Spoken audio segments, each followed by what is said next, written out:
وما أرسلناك إلا رحمة للعالمين. Assalamualaikum warahmatullahi wabarakatuh. Alhamdulillah wassallallahu wala haula wala quwata illa billah. Shalatu wassalamu ala Rasulillah wa ala alihi wa sahbihi wa mawala. Manifidina azani Allah wa iyyakum. Alhamdulillah, bersyukur kehadirat Allah Subhanahu wa taala yang kita sehingga kita bisa bertemu lagi pada forum kajian kita setiap pada subuh. Kalau saya nggak ada agenda di luar, kita masih dalam rangkaian pembahasan fikih kurban. Kita sampai di waktu penyembelihan kurban. Di sini disampaikan sebuah hadis an Jundub bin Sufyan, dari Jundub bin Sufyan radhiyallahu anhu berkata, Syahidul Adha ma'a Rasulullah sallallahu alaihi wasallam. Aku pernah menyaksikan hari raya bersama dengan Nabi SAW. Dia berhari raya bersama Nabi. Walamma qadha sholatahu binnas, ketika Nabi SAW menyelesaikan sholatnya bersama dengan manusia, nadhara ila ghanamin qad dubihat. Kemudian Nabi SAW melihat pada kambing yang telah disembelih. Faqala, kemudian Nabi SAW bersabda, man dzabaha qabla shalah waliyadbah syatan makana, maka siapa yang sudah menyembelih kambing sebelum sholat maka sembelih ulang ya sebagai penggantinya. Jadi ini wajib ya. Jadi kalau udah nyiapke dipotong sebelum, wajib ganti.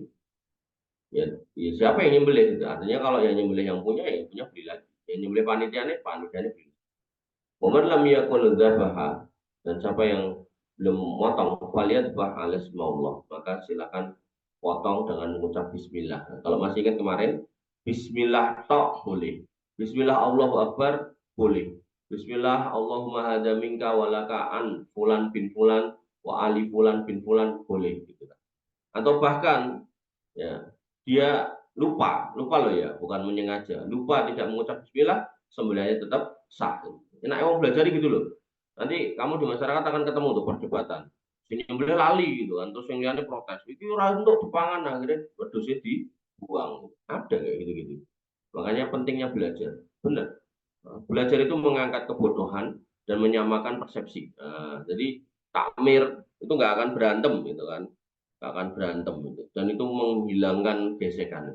Dengan catatan ya toh, semua gelem ngaji ya, terus diundang ke ustate, yang gelem ngaji wong tertentu liane ra gelem. Nah, engko sing ra gelem iki biasanya gawe rusuh.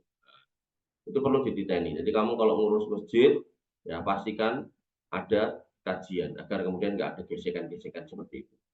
Ya, terlihat dalam hadis ini bahwa waktu penyembelihan kurban bermula dari selesainya pelaksanaan sholat.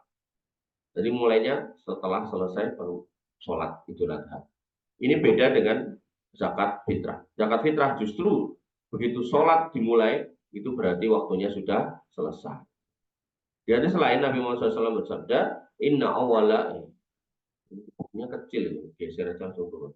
Inna awala ma nabda'u bihi fi yaumina hada an-nusalliya. Sesungguhnya yang kita mulai pada hari kita ini adalah sholat. Summa narji'a fanan haro. Kemudian kita pulang dan sembelih. Wan fa'alahu, siapa yang melakukan itu? Faqad asaba sunnatana. Dia telah menjalankan sunnah di kami. Wa man dabaha qablu, dan siapa yang sebelum sholat ini motong, nah, fa inna ma huwa lahmun, maka itu adalah daging qaddamahu li ahli, yang diaturkan kepada keluarganya. Laisa minan nusuki fi syai', dan itu bukan kurban yang dinilai sebagai kurban yang berpahala. Ya, sehingga ketika kita motong ya toh, sebelum sholat, maka itu dianggap sembelihan biasa gitu. Sama kayak zakat fitrah. Zakat fitrah dilakukan setelah sholat itu, maka itu dihitung sedekah minas sodakot, sedekah di antara sedekah-sedekah, bukan dihitung sebagai zakat fitrah. Allah Ta'ala. Maka waktu berakhirnya adalah 13 Dzulhijjah. Khilafnya ada sebagian ulama yang berpendapat asar, setelah asar selesai. Ada yang berpendapat sebelum maghrib itu selesai gitu kan. Nah, maka paling aman ya kita ngambil yang pendek gitu. Bukan berarti yang panjang salah, enggak ya. Maksudnya kita keluar dari hilaf gitu. Kalau kita ngambil maghrib, nah kita akan hilaf dengan yang berpendapat sampai asar. Maka kita ambil yang paling aman yaitu sampai asar aja. Dari Jubair bin Mut'aim dan Abu Sa'id Al-Khudri radhiyallahu anhu, Rasulullah SAW bersabda, kullu ayyamit tasyrik dzabhun. Pada semua hari tasyrik adalah waktu kurban. Kalau mengacu ke sini, hari tasyrik itu berakhir kan sampai maghrib gitu kan. Nah, kan geser aja udah hilang. Imam Nawawi rahimahullah berkata, tentang hari akhir waktu pelaksanaan kurban, ada kesepakatan dalam beberapa pernyataan tegas Imam Syafi'i dan mengikutnya, yaitu akhir waktu menyembelih kurban ialah saat tenggelamnya matahari pada hari ketiga hari tasyrik. Ini maghrib berarti. Berarti demikian, tentu menyegerakan menyembelihan kurban pada tanggal 10 lebih utama daripada menunda. Sebagaimana dalam riwayat muttafaqun alaih di atas yang menerangkan tentang waktu kurbannya Rasulullah SAW, inna awwala ma nabda'u bihi fi yaumina hadza an nusalliya summa narji'a fa. Sesungguhnya hal pertama yang kita mulai adalah sholat, kemudian pulang untuk kurban.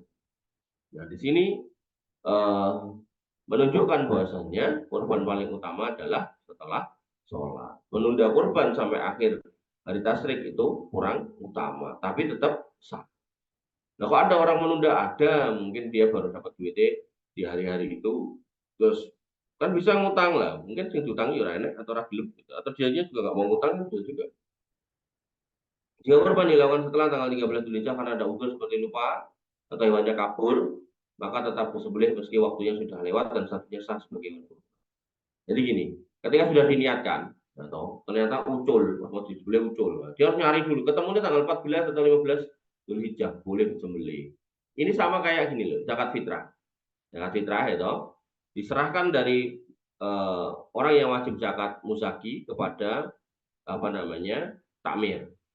Takmir punya kewajiban membagi sebelum sholat id, gitu kan. Nah, delalah nih. Menjelang sholat id, ada sekeluarga yang datang dari luar kota, belum zakat fitrah, terus memaksa takmir untuk nerima. Mang tampi, niki zakatnya kata kira-kira ya sekitar 5 ton. Karena dia datangnya satu rombongan, satu bis misalnya, kan. Terus habis itu dia juga dititipi zakat dari perumahan dia di Jakarta, gitu. Pokoknya zakatnya oke heman ya, dengan nggak terima gitu. Maka takmir yang cerdas, takmir yang pintar, terima gitu kan. Lalu kapan leket dom gitu kan. Nah, ini diakatkan dulu gitu, diakatkan dulu. Karena dadak ngeterken kan nanti malah nggak bisa sholat toh. Nah, maka diakatkan dulu sama siapa? Nah, kira-kira sing 5 tahun sebelum nompo sapa? Panti asuhan sing anake akeh, sing muridé akeh, sing kudu dipeni akeh. Atau yayasan-yayasan yang ngelola panti jompo gitu-gitu loh, diakatkan gitu. Nggak apa-apa, karena ya namanya zakat fitrah tuh nggak harus diecer kecil-kecil, cilik-cilik, 5 kiloan enggak. Kalau emang bisa dibroke kemudian membebaskan satu lembaga dari kesusahan. Tadi saya ceritakan dapat WA ada pesantren tahfidz yang terancam tutup karena kekurangan operasional gitu. Kayak WA kayak gitu sekarang. Nah, maka kalau memang ada petanya nih, harusnya kan takmir itu memetakan, oh ini kecamatan kita atau di kabupaten ini pondoknya ada berapa, pondok yang kira-kira gratis yang mana gitu kan. Nah, maka begitu ada kayak gitu, telepon tuh mudir, Pak Mudir, ini ada zakat di tempat saya 5 ton. Kita akadkan dulu ya, serah terimanya nanti habis sholat. Nah, kemudian mudirnya, oh saya terima. Udah, maka kemudian nanti habis sholat baru diantari. Atau pihak mudirnya suruh ngambil. Gitu caranya ya. Jangan ditolak. Buat tolak, dia akhirnya bingung nyari, akhirnya kamu kehilangan kesempatan beramal, dia juga kemudian kehilangan kesempatan bayar zakat fitrah. Kurban juga sama. Ketika sudah diakatkan, dicencang di masjid, kok ucul gitu kan, bedal gitu kan. Ya kan tetap sholat dulu. Apalagi misal kampung itu dekat hutan kan. Karena ada tuh kampung-kampung dekat hutan gitu, boleh isi udah ngendi gitu kan. Nah, maka begitu kemudian udah ketemu, sembelih walaupun itu di luar tanggal hari tasyrik. Syekh Al-Utsaimin rahimahullah berkata, "Fala ba'sa antut baha ba'da khurujil waqtil lil udri." Enggak apa-apa sembelih kurban di luar waktunya jika memang udur. Sekali lagi udur ya, bukan disengaja. Tapi disengaja diulur-ulur ya enggak sah. Faedahnya dianjurkan bagi orang yang berkurban untuk memotong rambutnya ketika binatang kurbannya telah disembelih. Dari Nafi, ini orangnya ya, dari Nafi dari Ibnu Umar, annahu dhuha bil Madinah wa halaqa ra'sah. Bahwasanya Ibnu Umar berkorban di Madinah dan menggundul kepalanya. Sebagian ulama menerangkan bahwa tidak diketahui ada sahabat Nabi yang menyelisih ataupun mengingkari perbuatan Ibnu Umar dalam masalah ini. Jadi disunahkan potong rambut setelah kurban. Dalam konteks Ibnu Ammar, beliau milih gundul. Nah, kalau kamu masih ingat kemarin, nggak harus gundul, dipendek boleh, gitu kan. Taksir pendek boleh, atau kemudian taklik, gitu, digundul boleh. Imam Ibnu Mulakin rahimahullah menyatakan wakan al-Hasan, bahwasanya al-Hasan yahliku ra'sahu, menggundul kepalanya yauman nahar bil Basrah, menggundul kepalanya pada hari kurban di Basrah, Irak. Waqala Ibnu Aun, dan berkata Ibnu Aun, qultu li Muhammad, aku berkata kepada Muhammad, kanu yastahibuna ayyakhudar rajulu min sa'rihi yauman nahar. Mereka senang untuk kemudian motong rambut. Oh, ini belum tentu gundul pada hari nahar. Ola, nah, iya. Oh, di sini ada anu. Oh, enggak ding. Anu yastahibuna, ayo. Enggak, jadi bukan kalimat tanya. Aku bertanya, oh apakah di kurung? Jadi emang enggak ada ya. Harusnya tambahin a itu. Akanu, atau apakah? Asar Muhammad bin Sirin barusan menyatakan, diriwayatkan oleh Ibnu Abi Syaibah dengan sanad sahih. Kemudian Ibnu Mufli menyatakan disunahkan menggundul rambut setelah menyembelih kurban. Ahmad berkata berdasarkan perbuatan Ibnu Umar dan dalam rangka memuliakan hari tersebut, ada pula riwayat dari pendapat Imam Ahmad bahwa tidak disunahkan. Ini dipilih oleh guru kami yaitu Ibnu Taimiyah. Dan hukumnya ialah sunnah, bukan wajib. Jadi gini loh, kalau mau dipotong monggo, digundul monggo, enggak ya rambut. Kemudian jenis-jenis cacat hewan yang menyebabkan tidak sah dijadikan hewan kurban.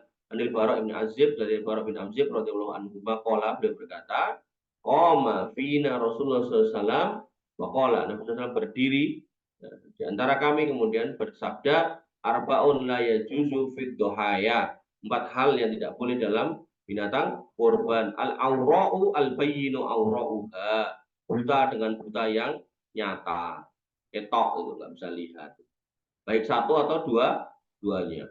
Wal maridu al bayyinu maraduha, yang sakit dan kelihatan sakitnya, ya sempoyongan, mencret gitu kan. Kambing harusnya kotorannya bulat-bulat, ini cair gitu. Wal arja'u al bayyinu dul'uha, yaitu binatang yang arja, pincang. Pincang, tampak jelas pincang. Binatang yang pincang, tampak jelas pincangnya, apalagi sampai kakinya nggak ada satu, itu nggak. Wal kasiratu alladzi la tunki, kering sampai kelihatan tulang-tulangnya, ngligo, ini juga tidak boleh. 4 hal ini tidak diperbolehkan. Tidak boleh itu berarti haram ya, maksudnya nggak sah gitu kalau kurban pakai itu. Artinya hewan ini tidak sah jika dikorbankan. Lebih parah dari 4 cacat di atas, otomatis juga tidak sah dijadikan hewan kurban. Ya, kalau pincang aja nggak boleh, apalagi nggak punya kaki. Kalau buta satu aja nggak boleh, apalagi dua-duanya, apalagi matanya hilang. Nah, apa ada hewan nggak ada mata tapi hidup? Ya ada mungkin. Kalau saya nggak tahu ya. Nah, kemudian kalau sakit sempoyongan aja nggak boleh, apalagi sampai lempoh. Nah, ini tambah. Nah, apabila kecacatan ini hanya sedikit hingga tidak diberikan dampak pada dagingnya, maka tetap sah digunakan untuk kurban. Contoh, hewan yang kena penyakit apa tuh namanya, cacing hati, itu nggak kelihatan. Hewan ini kadang gemuk, gitu potong hatinya itu bolong-bolong di sini cacing. Itu tetap sah hewannya. Kemudian 4 pembahasan terkait. 1. Jika cacat hewan kurban terjadi belakangan, padahal dibeli dalam kondisi baik. Seumpama seorang sudah menegaskan bahwa hewan yang dia beli adalah hewan untuk kurban, lalu setelah hewan kurban itu patah kakinya atau sakit parah, dalam keadaan ini maka harus dilihat latar belakang terjadinya cacat. Jika disebabkan keteledoran dalam menjaga, maka dia harus mengganti hewan kurbannya dengan hewan lain dengan kualitas yang sama atau lebih baik. Jika dia tetap sembelih, maka tidak sah dengan hewan kurban. Itu. Jadi beli sehat, ternyata teledor dalam jaga, lepas, bedal, kakinya patah, maka tetap harus diganti. Sedangkan bila dia sudah menjaga hewan kurban dengan baik, namun pada akhirnya terjadi kecacatan tersebut, maka hewan itu tetap sembelih dan sah sebagai kurbannya. Hukum sah ini merupakan pendapat mayoritas ulama. Contoh, dibeli sehat nih. Nah, kemudian karena satu dan lain hal, itu sudah dijaga sebenarnya.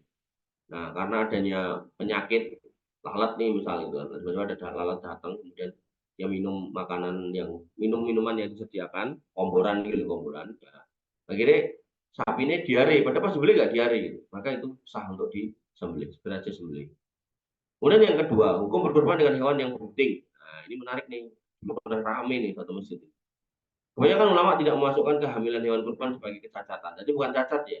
Artinya tidak masalah jika disembelih untuk hewan kurban. Bahkan Syekh Muhammad ibn Ibrahim Rahimahullah berkata, yasihu an nadhiyatu bisyati al-hamilah. Sah kambing yang bunting itu dipotong. Bahkan ya, nanti ada ketika nyembelih induknya berarti nyembelih anaknya. Berarti kamu dapat daging yang masih muda. Jadi orang mau cempe malah orang jadi cempe. Hanya saja dalam madhab Syafi'i, hamilnya hewan digolongkan sebagai bentuk kecacatan yang menyebabkan hewan tidak sah untuk dikorban. Dengan alasan keberadaan janin tentu merusak bentuk normal perut hewan, jadi tidak berdampak pada menurunnya kualitas daging. Maka memilih hewan yang tidak hamil tentu jalannya paling selamat sehingga keluar dari khilafiyah ulama.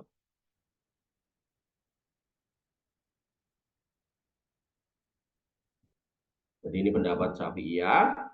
Nah, hewan hamil itu akan merusak bentuk perutnya dan bahkan berdampak pada dagingnya karena makanan dari induknya disedot sama janin.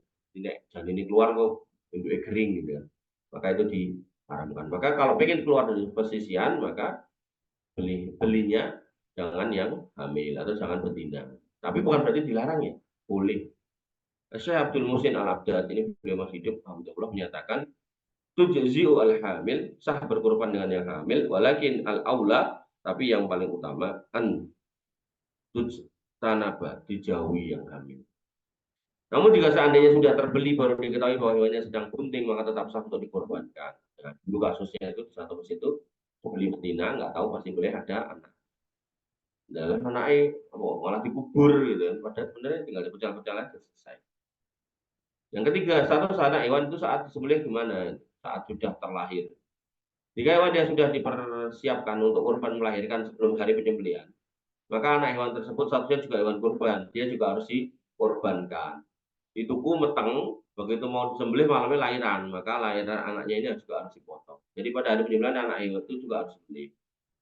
Apakah status janin hewan kurban menjadi halal ketika ini sudah disembelih? Para ulama menerangkan bahwa kondisi janin hewan saat ini disembelih ada dua.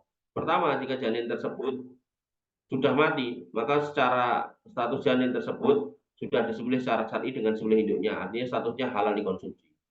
Jadi janinnya itu belum apa ya istilahnya, belum obah itu loh, belum yang sifatnya bisa berdiri sendiri, jadi begitu dipotong jebret itu keluar itu ya lemes gitu loh sebagai hewan, tapi bukan busuk di perut, bukan, masih hidup dapat nutrisi ibunya tapi belum bisa ngadeg gitu. Ya itu ya berarti bisa dikonsumsi. Ya, berdasarkan hadis zakatul janin maaf, zakatu ummihi, menyembelih janin dengan menyembelih induknya. Jadi kata ibu buat binatang dan ibu buat manusia sama, ummihi, Kedua, janinnya masih dalam kondisi hidup. Jadi begitu disembelih, dibuka itu nih kantong kantong rahime, bisa berdiri tuh hewan. Dengan demikian maka janin tersebut harus sembelih karena halalnya daging hewan yang masih hidup adalah dengan cara disembelih. Demikian dijelaskan oleh Imam Ahmad. Jadi hewannya harus pegang, potong sekalian. Jadi yang lahir itu harus potong, yang kemudian pas ibunya dipotong kok dia hidup juga harus disembelih. Ilmu loh ini. Faedah. Imam Ibnu Qayyim rahimahullah mengatakan lahumul ajinnati ghairu mahmudatin li lihtiqani adami fiha walaisat biharamin. Daging janin hewan tidak bagus dikarenakan tertahannya darah pada tubuhnya meski statusnya tidak. Jadi Ibnu Qayyim ini berpendapat kurang bagus daging janin ini. Wong Cina pendapatnya bagus, tidak perlu janin menungso, makanya mereka makan itu. Cina sana di negara di sana. Oleh sebab itu, jauh sebelum masa beliau, para ulama telah menganjurkan agar tetap menyembelih janin hewan yang didapati dalam keadaan sudah sembelih. Abdullah bin Umar radhiyallahu anhu mengatakan, "Idza nuhirat an-naqatu," kalau kita menyembelih atau mengorbankan unta, wa zakatu ma fi batniha fi zakatiha, maka janin yang ada di dalam perutnya sudah diwakili dengan disembelihnya induknya, idza kana qatama khalquhu wa nabata sa'ruhu, yaitu jika sudah sempurna khalquhu penciptaannya dan sudah tumbuh bulunya. Fa idza kharaja min batni ummihi dzubiha hatta yakhruja min jawfiha. Tapi kalau kemudian dia bisa keluar dari perut ibunya dalam artian hidup jalan, maka kita sembelih lagi.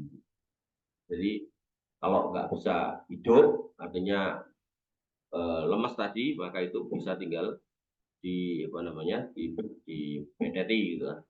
Tapi kalau kemudian dia masih hidup, ubah-ubah dibelah lebih baik. Karena tadi loh perkataan Ibnu Qayyim tadi bahwasanya ini luhumul ajinnati ghairu mahmudah. Daging janin itu kurang baik li ihtiqani adami fiha, karena di dalamnya ada darah. Jadi darah itu harus dikeluarkan dulu. Makanya penyembelihan itu kan dalam rangka membuang darahnya. Darah sudah terus keluar bersih dan baru kemudian dipedet. Beda sama orang-orang kafir. Orang kafir tuh wis beleh anjing gitu kan, terus anjingnya dagingnya pecel-pecel, darahnya tampung, darahnya cemplungnya tinggung godok dagingnya itu. Menurut mereka itu enak.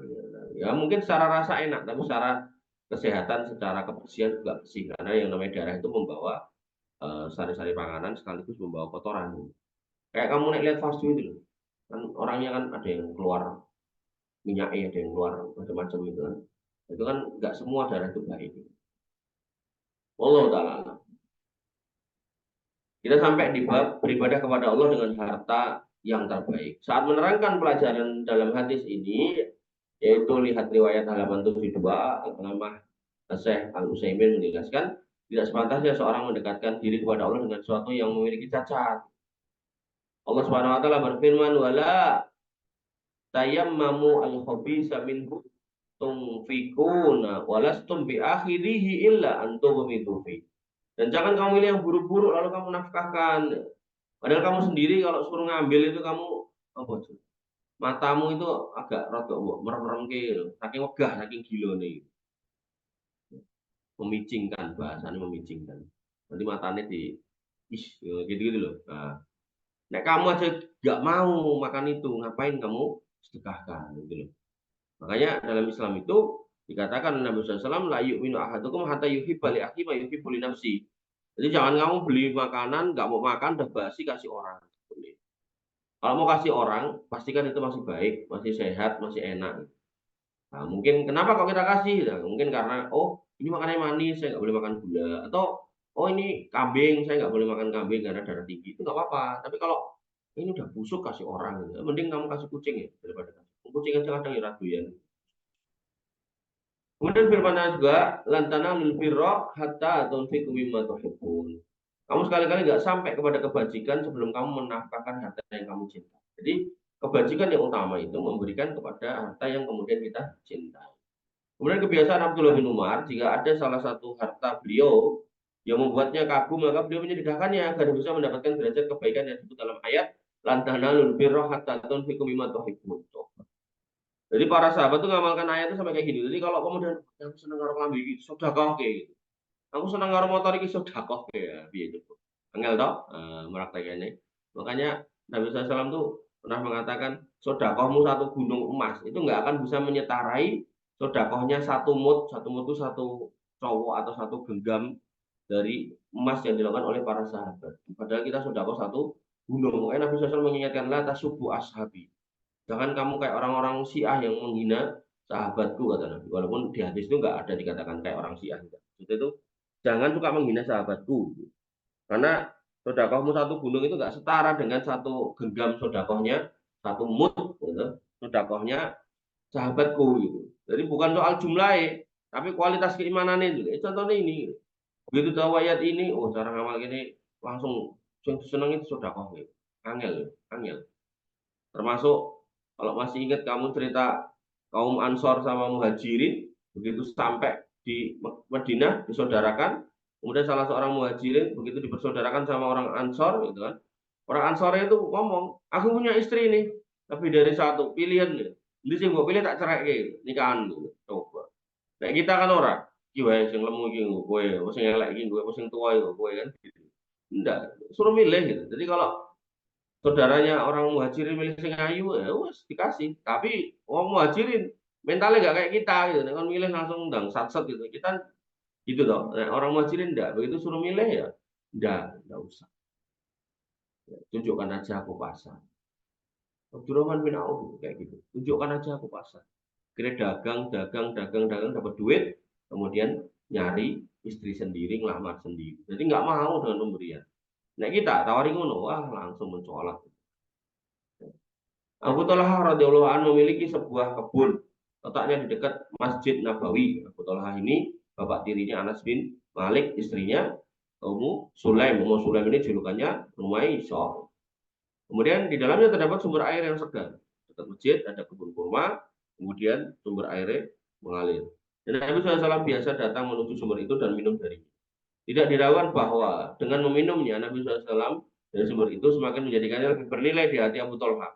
Jadi Abu Talha itu ngerti lantanalul birohat atau bikum hibun tuh, beliau ngerti Nabi ini kayaknya rene ngombe gitu kan. Makanya ini ketoknya tak sedekahnya aku untuk keutamaan ayat ini gitu kan. Nah, maka Abu Talha ketika turun ayat itu beliau mendatangi Nabi kemudian mengatakan ya Rasulullah Allah telah turunkan ayat lantana lil birra hatta tunfiqu mimma tuhibbun.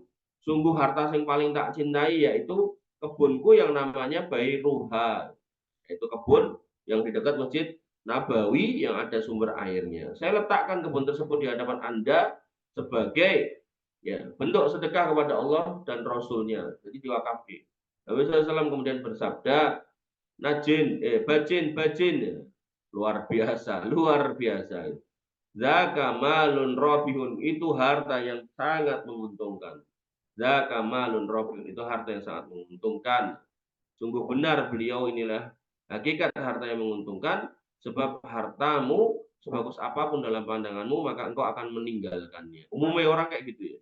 Atau harta itu yang meninggalkanmu. Sedangkan harta yang engkau keluarkan karena Allah, maka itulah hakikat harta yang menguntungkan. Sebab engkau akan menemui harta itu pada suatu hari yang engkau amat memerlukannya, suatu hari yang tidak lagi ada dirham, harta benda keluarga dan seterusnya. Harta yang disedekahkan adalah harta yang bermanfaat.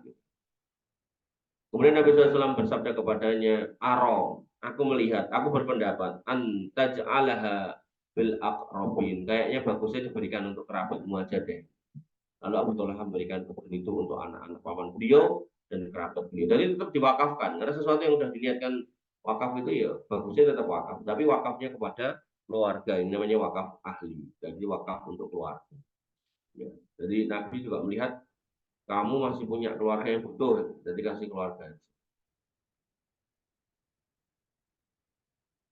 Jadi nggak diterima oleh Nabi sebagai wakaf untuk Nabi, tapi wakafnya adalah untuk keluarga Abu Talha. Wallahu ta'ala. Baik, kita masuk di usia hewan yang boleh dijadikan sebagai hewan kurban. Usianya. An Jabir radhiyallahu an, dari Jabir radhiyallahu an qala, dia berkata, qala Rasulullah SAW bersabda, la tadbahu illa musinnah, jangan kau sembelih kecuali musinnah itu. Illa ayyak surah alaikum fayadbahu jaza'ah. Tapi kalau sulit buat kamu untuk nyari musinnah, maka sembelih aja jaza'ah minad dhani, dari kambing. Nah, musinnah untuk kambing, itu kambing yang usianya genap setahun. Untuk unta, genap 5 tahun. Untuk sapi, genap 2 tahun. Kalau nggak ketemu untuk kasus kambing, maka boleh yang 6 bulan. Telah lewat keterangan tentang hewan yang sampai pada usia musinnah, yaitu beda-beda tergantung jenis hewannya. Hewan musinnah adalah hewan yang gigi depannya telah tumbuh permanen. Ini kalau bahasa di kita namanya powel. Unta 5 tahun, sapi 2 tahun, kambing dan domba 1 tahun. Dulu di kita pikir dulu yang pernah saya pelajari, domba 1 tahun, kambing 6 bulan. Tapi di sini disamakan kambing dan domba. Maka tidak sah berkorban dengan yang belum mencapai umur minimal di atas. Tidak diizinkan Nabi untuk berkorban dengan domba jika sudah sempurna 6 bulan usianya. Jadi dalam kasus yang dikasih dispensasi keringanan itu hanya si kambing dan domba. Sapi sama unta enggak. Hikmah batasannya, Syekh Abdullah Basam rahimahullah, ini pensyarah kitab Muharram, beliau berkata, as-saniyu min bahimatil an'am ma tajawaza lahmuhu tauran ar-rokhawati wal muyu'ati. Hewan yang telah tumbuh gigi depannya adalah hewan yang dagingnya telah melewati keadaan lunak namun belum sampai keras.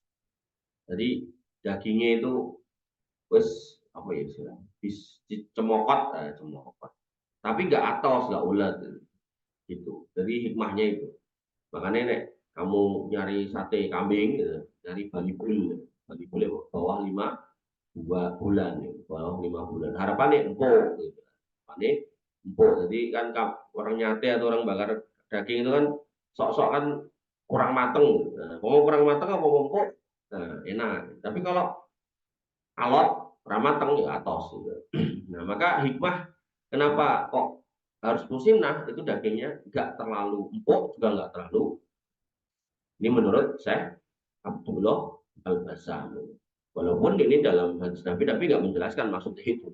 Walam yasil ila darajatil usri wal Allah, dan si apa namanya daging itu belum sampai kepada derajat, dan kemudian bahwa ahsanu wa alad, ini dagingnya itu enak dan terbaik pada usia-usia musinah. Lianna hada daruru ta'mihi, karena itulah Nabi SAW memerintahkan untuk memakannya pada hewan-hewan pada usia itu, waladzatihi wa naf'ihi, dan kemudian menikmatinya dan memanfaatkannya, walihada nasohabi Nabi SAW, itulah nasihat Nabi SAW. Nah, sehingga ya kan pertanyaannya, apakah kalau lebih tua dari itu nggak boleh? Boleh. Cuman yang terbaik ya pada usia itu. Jadi jangan kemudian berpikir berarti butuh umur semono ya boleh angel. Jadi cacat pada hewan yang masih sah untuk dijadikan hewan kurban. Jadi dia cacat yang nggak sah, buta yang jelas butannya, pincang yang jelas pincangnya, bersama tadi sakit yang jelas sakitnya, sama satu lagi yang kering, jelas keringnya atau kelihatan keringnya. Nah, ini ada cacat yang kemudian masih sah dijadikan korban. An Ali radhiyallahu anhu, dari Ali radhiyallahu anhu berkata, amarna Rasulullah SAW, karena bisa memerintahkan kami kita anas tashrifa al ain wal udhun, untuk kemudian meriksa mata dan telinga. Wala nudahi bi awra, dan tidak boleh kurban yang buta-buta. Wala muqabalatin, yang buta dan terpotong telinganya. Wala muda barotin, jadi ini terpotong telinga bagian depan, terpotong telinga bagian belakang. Depan itu maksudnya pucuk itu, atau potong sampai pangkal itu. Wala horma robek telinganya, bolong. Kadang itu kan ada yang di jeglok tuh, dibolongi ke tondo, itu nggak boleh. Wala sarma, dan tidak juga boleh yang tanggal gigi depannya ompong, sompong, sapi ompong. Raja Ahmad wal Arba'a wa Sahahu Tirmidzi wa Ibnu Hibban wal Hakim. Tentang riwayat ini, Syekh Ali Adam Al-Ityubi rahimahullah sudah meninggal, dia berkata, hadis Ali radhiyallahu anhu hadza dhaif, ini hadis dhaif. Di an'anati Abi Ishaq As-Sabi'i fa innahu mudallis. Ini dikarenakan ada an'ana Abu Ishaq As-Sabi'i, dan dia seorang mudallis. Nah, fikih kurban. Hanya saja bagian pertamanya yaitu amarna Rasulullah SAW an-nastasrifa. Nabi merintahkan kami untuk memperhatikan al-ain wal udun. Nah, dari riwayat sahih ini maknanya ai natluba syarafahuma wa husnahuma. Artinya mencari hewan yang mata dan telinganya bagus. Jadi ini standarnya di mata dan telinga. Jadi walaupun hadisnya dhaif, tapi maknanya bisa diterapkan, yaitu mencari hewan kurban itu yang mata dan telinganya bagus. Kemudian peruntukan daging hewan kurban untuk siapa? Wan Ali bin Abi Thalib, dari Ali bin Abi Thalib radhiyallahu anhu, qala, beliau berkata, amarna Nabi sallallahu alaihi wasallam an aquma ala butnihi. Nabi sallallahu alaihi wasallam memerintahkan kami untuk mengurusi hewan kurban beliau, wa an uqassima luhumaha wa juludaha wa jilalaha alal masakin, dan memerintahkan untuk membagi dagingnya, kulitnya, dan jilalaha, perlengkapannya. Perlengkapan ini apa ya? Jadi kalau kuda ya, kalau unta ya tunggangannya itu, tali-talinya mungkin gitu kan, keloe gitu kan. Alal masakin, diberikan kepada orang-orang miskin. Wala uqtiya fi jizarotiha minha syai'an, dan kemudian tidak memberikan apapun fi jizaratiha sebagai bayaran min hasyai'an kepada orang yang diperintahkan untuk nyembelih. Jadi nggak ada bayaran dari daging, kulit atau perlengkapan. Mungkin tak pe, keloi, kelontongi itu nggak boleh. Dijelaskan oleh Syekh Al-Fauzan hafizahullah, beliau menjelaskan wa fihi dalilun ala annahu la yu'ta al-jazaru ujratahu. Maka ini adalah dalil bahwasanya tidak boleh diberikan kepada orang yang menyembelih bayaran minha dari hewan kurban min luhumil udhiyah dari dagingnya au min luhumi al-hadi atau daging dari hewan hadyu yaitu yang dilakukan pada musim haji. Wa innaha yu'ta min ghairiha, tapi diambil dari sumber yang lain. Jadi di jikoke atau dijaluke duit neh. Jadi kamu kalau mengumpulkan kurban, itu kalau masjidnya nggak bisa nalangi, maka bagusnya kamu minta aja juga kepada pekurban. Oh kalau kambing nambah 100 buat biaya potong, kalau sapi nambah 200 atau 300 buat nambah biaya potong. Nah, biaya potong buat siapa ya? Nah, kalau kamu mau pakai jagal boleh, atau mungkin buat nyewa kajang, buat segala macam ukur rambe itu kan. Wa idza kana al jazaru fakiran au yuridu al-lahm yu'ta min babi al-hadiyah. Kalau sekiranya tukang jagale itu wong randuwe atau memang pengen dagingnya, bisa dikasih min babil hadiah sebagai hadiah. Au min babil sedekah atau sebagai sedekah. Amma al-ajratu fala. Tapi kalau kemudian konteksnya adalah bayaran fee, enggak boleh. Pemanfaatannya yang pertama yaitu dimakan oleh pengkorbannya. Yang kedua disedekahkan, yang ketiga dihadiahkan untuk orang yang diinginkan. Jadi ini udah standar ya, sebagaimana firman Allah Subhanahu wa taala, yaitu faqulu minha wa atimu al-ba'isal fakir. Maka makanlah sebagian darinya dan berikanlah untuk dimakan orang yang sesara dan orang yang fakir. Nah, di sini bukan maknanya harus dibagi rata, jadi bebas. Tapi nek mau diratakan boleh. Waro telu del.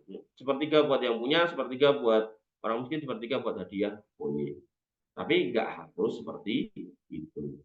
Dalam ayat ini Allah Subhanahu wa taala mengarahkan kaum muslim berkorban memanfaatkan daging agar korban dimakan sendiri dan diberikan kepada orang lain. Boleh juga kepada non muslim sebagai bentuk sedekah atau hadiah. Tapi pastikan kalau kepada non muslim itu ada unsur dakwahnya, tidak cuma sekedar kayak itu bertahun-tahun tiga korban tapi rane efeknya sama sekali ya mana-mana itu. Masih banyak orang Islam yang butuh. Pada riwayat Muslim disebutkan tentang kisah Rasulullah SAW yang menyembelih 100 ekor unta.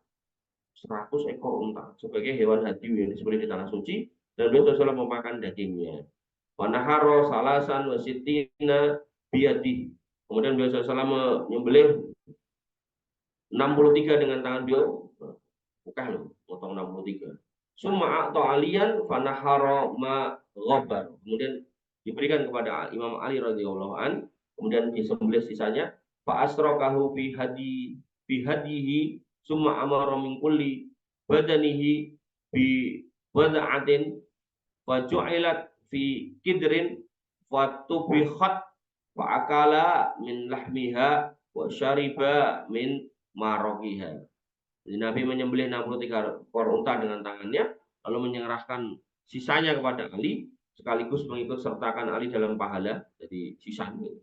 Setelah selesai, beliau memerintahkan untuk mengambil sebagian dagingnya pada tiap unta yang disembelih, dipotong sedikit-sedikit, lalu kemudian dimasukkan dalam kuali, dimasak. Nabi Muhammad SAW dan Ali kemudian memakan dagingnya serta menghirup kuahnya. Seger enak. Kemudian tentang arah pemanfaatan daging kurban, Nabi SAW bersabda, Fakulu atimu wadakhiru. Silakan makan, bagikan, kemudian watimu untuk bagikan dalam bentuk makanan. Kemudian wadakhiru, simpen boleh. Ya. Orang yang berkorban disunahkan makan daging hewan kurbannya. Hal ini sebenarnya telah disebutkan pada pembahasan sebelumnya, namun disendirikan kembali dalam bentuk penekanan bagaimana banyaknya anggapan kurang tepat tentang hukumnya. Jadi ada orang yang berpendapat nah, korban kira untuk dipangan dewe, gitu. Maka ini salah. Nah, si korban mangan kau ndi, ya, sama daging wong liya. Ada orang pendapat kayak gitu. Ya itu sekali aja kalau nggak di atas ilmu tuh ya kayak gitu. Bingung, orang bingung. Orang yang berkorban disunahkan makan daging korbannya, hukumnya tidak makruh apalagi haram. Makruh orang. Ayat 28 disunahkan Ayat 28 di surah Al-Hajj dan dua hadis di atas merupakan bukti yang jelas bahwa hukum memakan daging hewan kurban adalah sunnah. Bahkan ada ulama yang berpendapat wajib bagi pengurban untuk makan dari daging hewan kurbannya ini. Ini menggambarkan kepada kita sangat ditekankan sunnah ini. Al-Alamah Badruddin Al-Ain rahimahullah mengatakan, al-aklu min udhiyatihi mustahab pun inda aksara al-ulama. Makan daging kurban itu disenangi atau dicintai atau disunahkan menurut mayoritas ulama. Wa inda dohiriyah wajib. Bahkan menurut mazhab dohiriyah itu malah hukumnya wajib. Penjelasan ini terasa begitu penting melihat ada anggapan bahwa orang yang berkorban nggak boleh makan daging hewannya. Tentu ini anggapan yang keliru dan bahkan bertentangan dengan amalan Rasul Shallallahu Alaihi Wasallam. Inti dari ibadah kurban ialah mengalirkan darah hewan karena Allah Subhanahu Wa Taala. Oleh karenanya ibadah tersebut dinamakan dzab, yaitu menyembelih. Baru dagingnya dimanfaatkan di jalur kebaikan yang lain seperti sedekah dan hadiah. Maksud utama ibadah kurban bukan semata-mata daging. Karenanya Al-Hafidz Ibnu Abdul Bar rahimahullah mengatakan, wajah izun lil mudhahi, maka boleh buat orang yang berkorban ayyakula udhiyatahu, makan daging hewan kurbannya. Kullaha wajah izun ayyatasaddaqa biha kullah, makan kabeh boleh. Kemudian disedekahkan kabeh ya boleh. Wajah izun ayat dahira wa alla yadahira, boleh disimpan dan boleh nggak disimpan. Wa ala hada jama'atul ulama, dan seperti inilah para ulama ini bersepakat, illa kecuali annahum yastahibuna lil mudahi ayyakula wa yatasaddaq. Tapi yang paling disenangi adalah oleh para ulama adalah mereka orang yang berkorban itu makan dan kemudian bersedekah. Jadi buat makan kabeh boleh, buat sedekahkan kabeh boleh. Yang nggak boleh itu orang yang kemudian nyembelih tapi nggak boleh makan, ini salah. Imam Nawawi rahimahullah dalam Raudhatul Thalibin juga menyebutkan nama sejumlah ulama mazhab Syafi'iyah yang membolehkan kurban untuk memakan daging hewan kurbannya secara keseluruhan. Penjelasan ini tidak bermaksud untuk mendorong seorang makan dari daging kurbannya secara keseluruhan tanpa membagikannya. Namun lebih kepada koreksi terhadap anggapan bahwa tidak afdol jika seorang makan daging hewan kurbannya, hanya kepada Allah kita mohon petunjuk. Jadi nggak boleh ya kemudian melarang, karena emang nggak ada larangan, bahkan malah disunah. Dibagikan mentah atau dimasak, perkaranya bebas, disebutkan dalam fatwa Lajnah Daimah. Jadi ini majelis ulamanya Saudi. Wal amru fi tauzi'iha, ya, bahwasanya teknis dalam pembagian hewan kurban, ya, matbukhotan, dimasak, au ghairu matbukhotan, atau enggak dimasak, wasiun, ini luas bebas. Wa in nama al masyru' fiha ayyakula min, tapi yang kemudian disarankan adalah makan. Wa yuhdi, dan dihadiahkan, wa yatasaddaq, dan kemudian disedekah. Jadi yang penting itu mau makan, mau hadiahkan, mau sedekah. Soal mentah itu, matang itu. Dan ini berlaku juga di itu loh, apa namanya, akikoh. Jadi sebenarnya akikoh itu didumke mentah itu, mungkin kembali ke uruf, kowe nek ngedumke mentah dicelatu wong, ya mending kok masak gitu loh. Ya, maka ini sebenarnya luas masalahnya. Ulama lain seperti Syekh Utsaimin berpendapat bahwa daging kurban dibagikan dalam kondisi belum bebas. Bolehkah pengorban menjual salah satu bagian hewan kurbannya? Pengorban yang kurban. Hewan kurban adalah hewan dipersembahkan kepada Allah, sehingga pengorban tidak boleh mengambil keuntungan dengan menjual salah satu bagian dari hewan yang telah dia kurbankan seperti kulit misalnya. Tapi jika ada orang yang diberi bagian kulitnya dan ia tidak ikut berkorban, lalu setelahnya ia jual, maka ini tidak masalah. Jadi kalau dia yang korban nggak boleh. Tapi kalau kemudian dikei, buat tompo, terus kamu merasa nggak butuh buat jual, boleh. Sebutkan dalam fatwa Majelis Ulama Saudi, idza utiya jildul udhiyah lil fakir, kalau kemudian diberikan kulit itu kepada orang fakir, au wakilihi, atau wakilnya, wala mani'a min bai'ihi wantifa'i al fakir berjamani, maka nggak ada larangan untuk si fakir itu memanfaatkan menjualnya, memanfaatkan hartanya. Wa inna ma alladhi yumna'u min bai'ihi wa al mudahhi faqat, yang dilarang menjual itu hanya orang yang berkorban saja, ya. Allah taala alam.